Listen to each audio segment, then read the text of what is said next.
ನಮಸ್ಕಾರ ವೀಕ್ಷಕರೇ, ಇವತ್ತು ಸ್ಪೆಷಲ್ ಗೆಸ್ಟ್ನಲ್ಲಿ ನಮ್ಮ ಜೊತೆಗಿದ್ದಾರೆ ಶ್ರೀನಿವಾಸ್ ರವರು.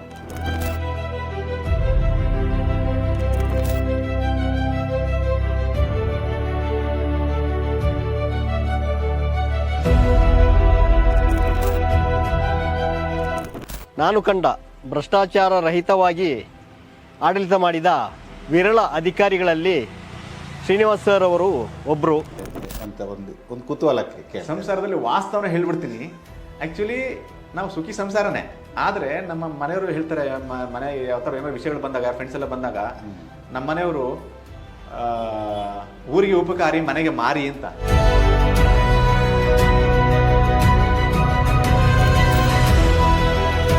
ಆ ಟೈಮಲ್ಲಿ ಎಷ್ಟೆಷ್ಟೋ ರುಜುವಾತುಗಳು ಬಂತು, ಬಟ್ ನಾನು ಇಸ್ಕೊಂಡಿಲ್ಲ. ಕೆಲವರು ಜೋಬ್ಗೆ ಹಾಕಕ್ಕೆ ಬರ್ತಾರೆ, ಕೆಲವರು ತಂದು ಅಲ್ಲಿ ಇಟ್ಟೋಗ್ತಾರೆ, ಅದೆಲ್ಲ ನಾವೆಲ್ಲ ವಾಪಸ್ ಕೊಟ್ಟಿದ್ವಿ, ಕೆಲವರು ಬೈದು ಇದ್ವಿ. ಶ್ರೀನಿವಾಸರವರು ಪೊನ್ನಂಪೇಟೆಯ ಬಸ್ ನಿಲ್ದಾಣದಲ್ಲಿ ಸಾರ್ವಜನಿಕ ವೇದಿಕೆಯಲ್ಲಿ ಒಂದು ಸಾರ್ವಜನಿಕ ಸನ್ಮಾನವನ್ನು ಸಮೇತ ನಮ್ಮ ಎದುರುಗಡೆ ಪಡ್ಕೊಂಡಿದ್ದಾರೆ.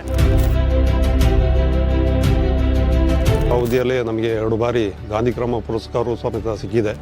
ಶ್ರೀನಿವಾಸರಾವ್ ಅಂತವರು ಪಿ ಡಿ ಅವ್ರನ್ನ ನಾನು ಗಮನಿಸಲಿಲ್ಲ.